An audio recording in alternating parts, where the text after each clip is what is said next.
As we grow older, something subtle begins to happen beneath the surface.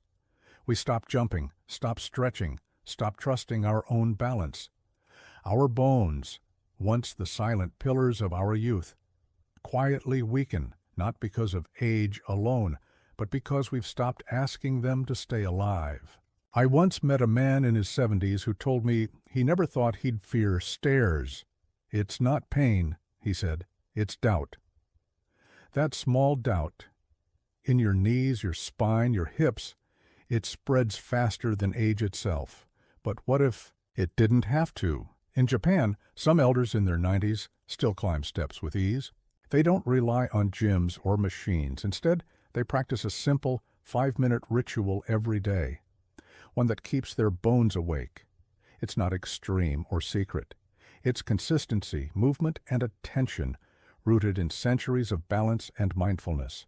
Today, we'll learn exactly what that means through the wisdom of a man who's lived it longer than most, Dr. Shigeaki Hinohara. Welcome back to the show. I'm John, and today I'm deeply honored to be speaking with Japan's legendary physician, Dr. Shigeaki Hinohara, who believed health begins long before illness. Doctor, thank you for joining us. Thank you, John. You know, many people think bone loss is nature's decision, but in truth it is our daily choices that decide. Our bones listen. If we stop moving them, they begin to forget their strength. 5 minutes a day, just standing on one leg while brushing your teeth or slowly rising from a chair without using your hands, sends a signal. It tells your body, I still need you. In Japan, we call it Ikigai in motion, purpose through the body. Movement is not only physical, it's emotional. When you trust your legs again, you also trust your life again. And the bones respond to them. They rebuild, they adapt. The science is clear. Weight-bearing movement stimulates bone-forming cells even in old age. But what truly matters is intention. Do it daily with gratitude and your bones, like your spirit, will stay young. Doctor, you often say that our bones listen to us, that they respond to how we live, not just how old we are. Could you help our listeners understand what that really means? How can something as simple as a few minutes of movement each day truly change the strength of our bones after 60? That is a beautiful question, John. You see, most people think of their bones as lifeless sticks inside their body, something solid, unchanging, slowly crumbling with time. But that is not true at all. Bones are alive, breathing with the rhythm of our movement. Inside each bone there are tiny builders called osteoblasts, always waiting for a signal, a reason to work. When we stop moving, when we sit too long, those builders grow quiet, almost sleepy. The moment we stand, stretch, climb, or balance, they wake up. They sense the pressure, the gentle strain of weight, and they say, my body still needs me. That's when growth begins again. Even at 70, even at 90. I often tell my patients, 5 minutes of mindful motion is better than 50 minutes of distraction. Stand on one leg while brushing your teeth. Walk barefoot for a few minutes on the floor to remind your feet they are still connected to the earth. Sit on the edge of your chair and slowly rise without using your hands. This one, simple action, teaches the hips, knees, and spine to stay alive. Each of these small movements tells your bones, I trust you. I depend on you. That trust keeps them strong. In Japan, we have a saying, the body ages from the legs. When your legs grow weak, the rest of your body begins to lose its courage. But when you strengthen them, the heart feels young again. I once treated an 86-year-old woman who practiced standing on one leg every day for only 3 minutes. When she first tried, she fell almost instantly. 2 months later, she could balance for over a minute and her posture had changed. She walked taller, smiled more, and even said, I feel younger from the ground up. That, to me, is true medicine. Not a pill, but a quiet conversation between body and mind. You see, the body listens to attention. When you give it 5 minutes of respect, it gives you back 5 years of strength. The science supports it. Microstress on the bones from light. Daily movement increases bone density, improves circulation, and reduces the risk of fractures. But beyond the biology, there is something more profound. Movement reminds you that life is not over.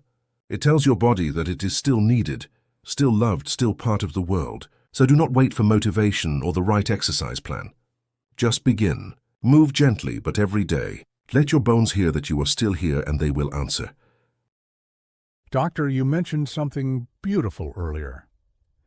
Ikigai in motion, or finding purpose through the body. Many of our listeners have heard of Ikigai as a reason to wake up each morning, but connecting it to movement feels so unique.